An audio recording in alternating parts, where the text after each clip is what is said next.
Welcome to William Steel True Crime and Wrongful Conviction Wednesdays. We have with us David Michael Reinhardt in Soledad Prison, California, serving a 53-year sentence essentially as an innocent man. Finally got something filed in court, and my beautiful fiancée, Dr. Mary Bass, has filed into the case an amicus brief. David, please update us. What the heck's going on with you right now? Well, I thank you guys for getting the amicus brief filed and your declaration filed to the court.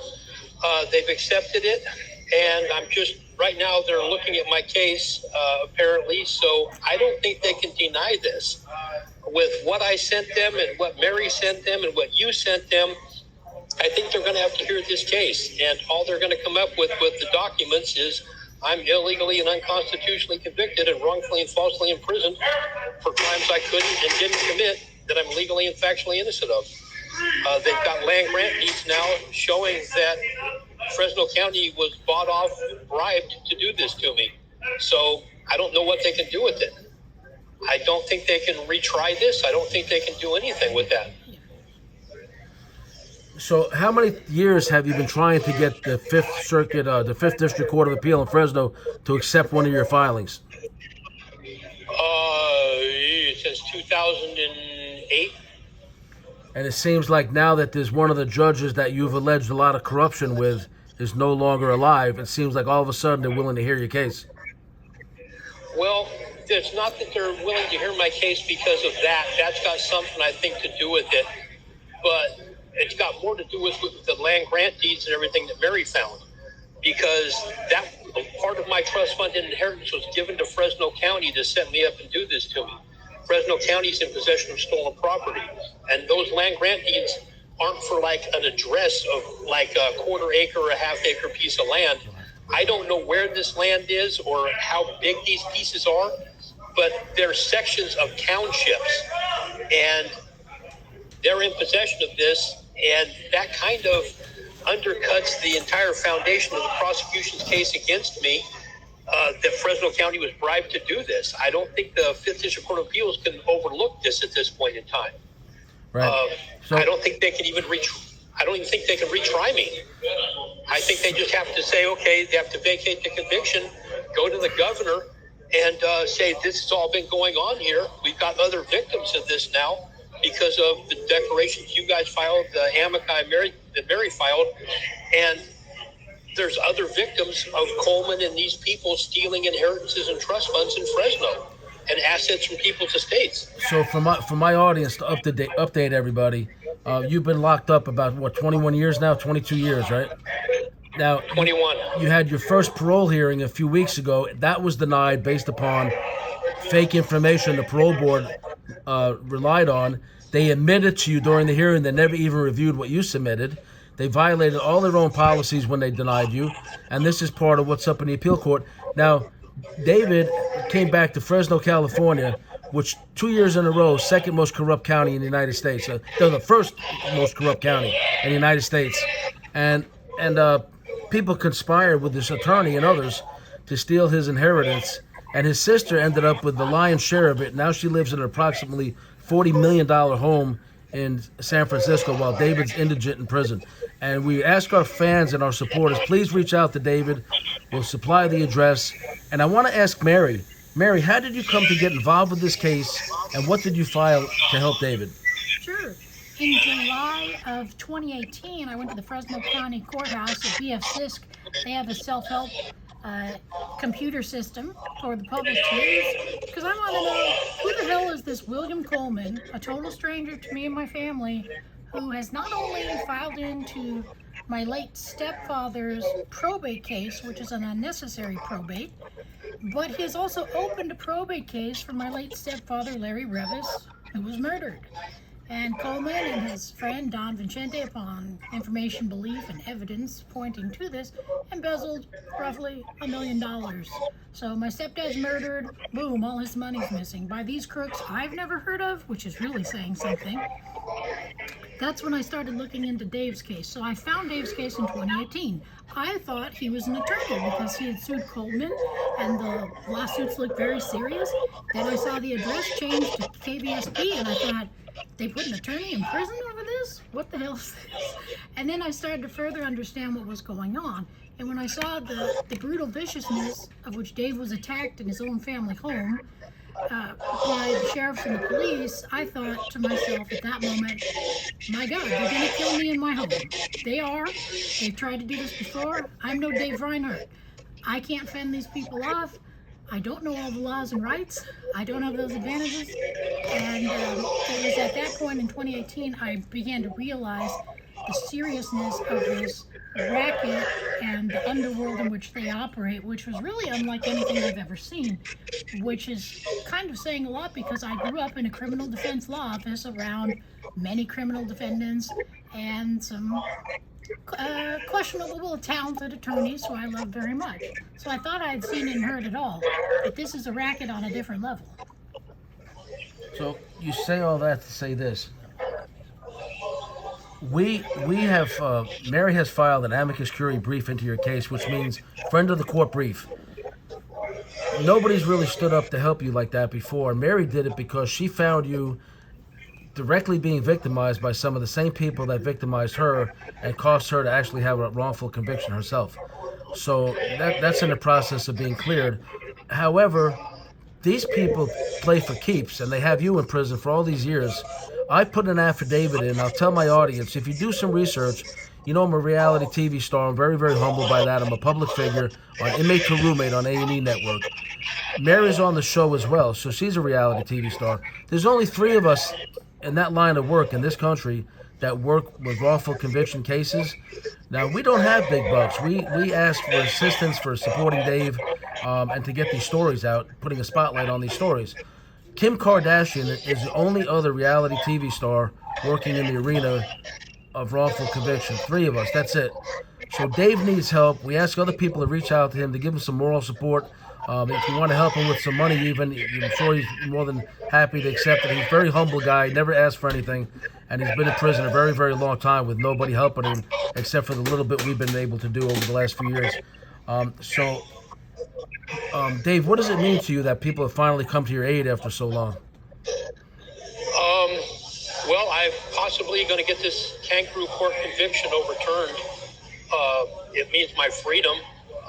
I've been disillusioned to the point by this illegal, criminal, and unconstitutional injustice system to the point that they're turning me into a terrorist, in the process of what they're doing. It's, it's... I know, David, for my audience and for YouTube, you say that as a matter of frustration, not reality, right?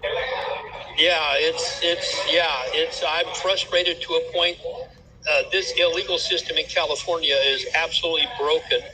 There are so many people wrongfully and falsely convicted in these prisons. It's unbelievable. I know dozens of them. We found not just you and Mary, but we found other people who went to the FBI in Fresno about the corruption with the lawyers and the judiciary and the police there. That right after they went to the FBI and the FBI sat on their hands and did nothing, they got viciously retaliated on with fake convictions. Some people lost their lives. So somebody in the FBI who knows the police is tipping them off. It seems like, it's my opinion, we found case after case after case of people going to the FBI in Fresno and then later horrible things happening in their life. We have Kevin Dooley. We have Dana Ewell, who we firmly believe is innocent now. His co-defendant Joel Radovich. And Mary Bass. And you won't believe what we had to do to get her out of that town. It was just incredible. And I have more people looking me up. We have a very anonymous person who's in the legal community, not going to say his name, that gave us a massive tip about some of this stuff with details. And that person does not want to be named. So we're uncovering more and more and more of this, and we're hoping that the District Court of Appeal hears your plea and lets you out of there and just exonerates you. What are the main things what is the main thing you're hanging your hat on in your habeas/appeal with the 5th District Court of Appeal in Fresno? The fact of the land grant deeds that Mary sent me. They prove everything. She absolutely proved that I was a victim of theft and embezzlement when I was trying to report it to the FBI, and Fresno County wouldn't give me police reports filed to report federal felonies to federal law enforcement. And then Mary found those land grant deeds that one was paid off to set me up, and have me assaulted, attacked, trapped, and kidnapped. And then the second one, when Fresno County wasn't filing police reports, wasn't investigating, was discrediting me and sending me to prison, the second piece of land was given. This is a smoking gun. There's no way they can do anything with this. Now, your adopted father was a very abusive guy. He's passed away now. And your adopted grandfather was a very decent guy to you and left you. How much money would that be worth today that you were supposed to receive? My trust fund alone was over $400 million. My inheritance was between 30 and 37,000 bars of gold my grandfather's family had, paid by a president of the United States.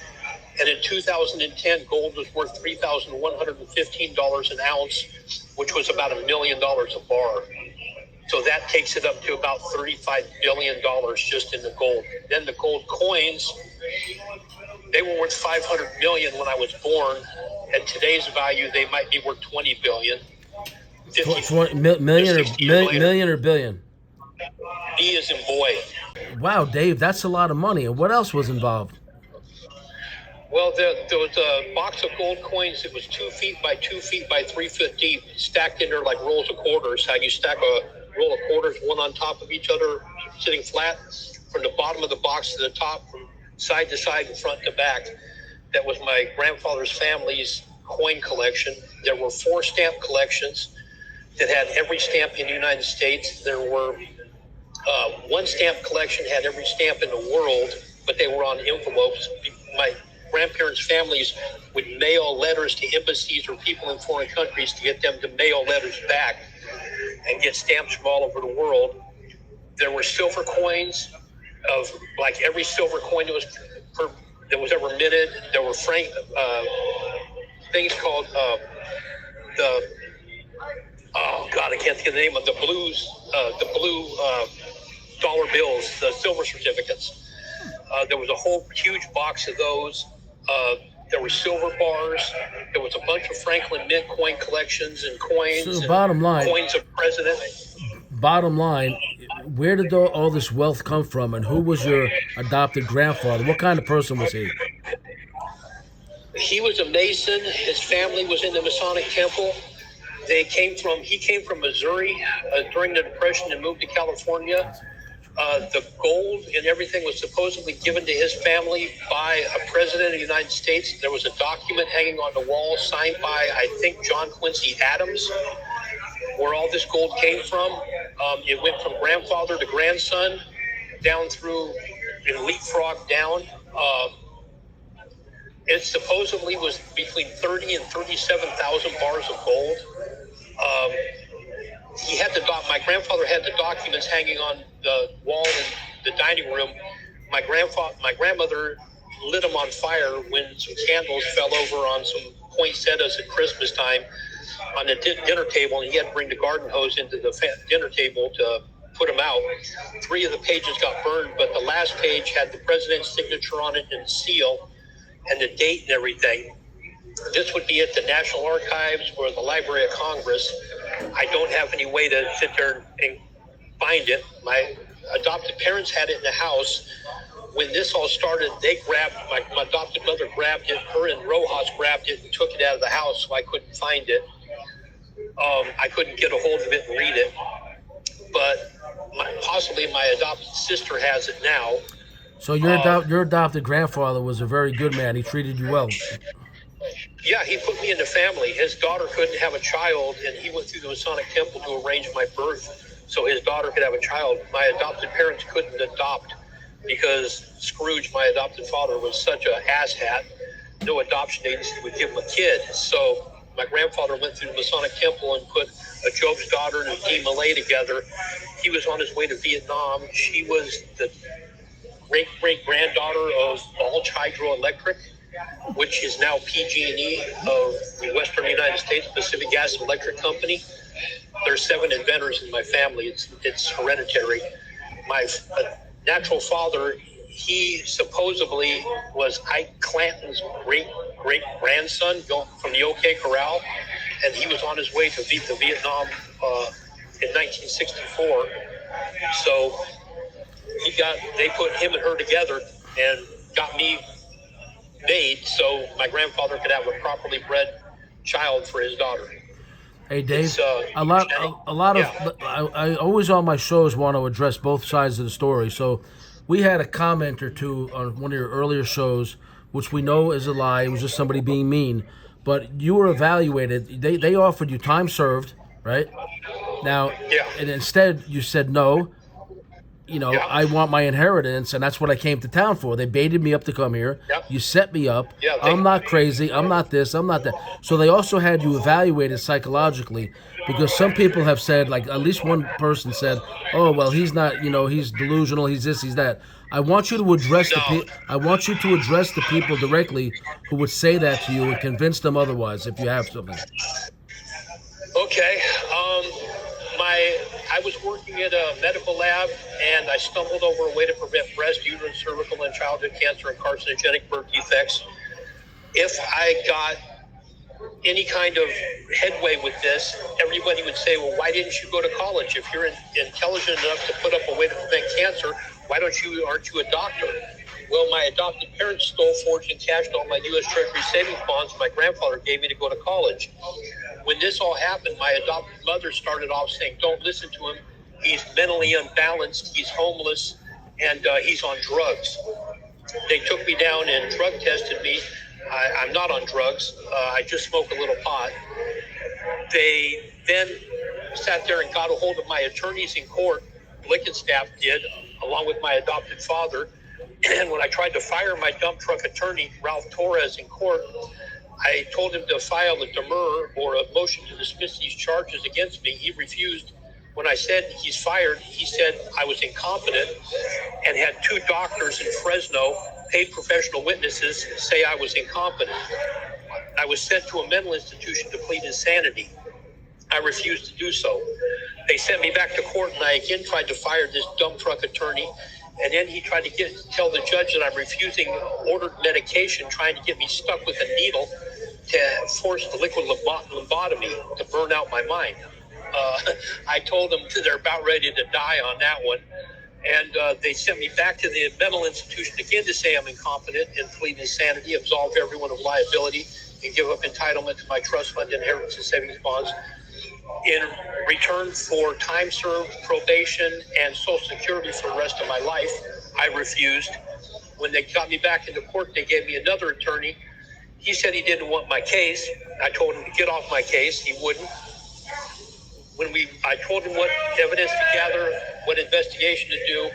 When we went to trial, he hadn't done anything, and he said he's in contact with Blickenstaff and my adopted father about my inheritance, about my case.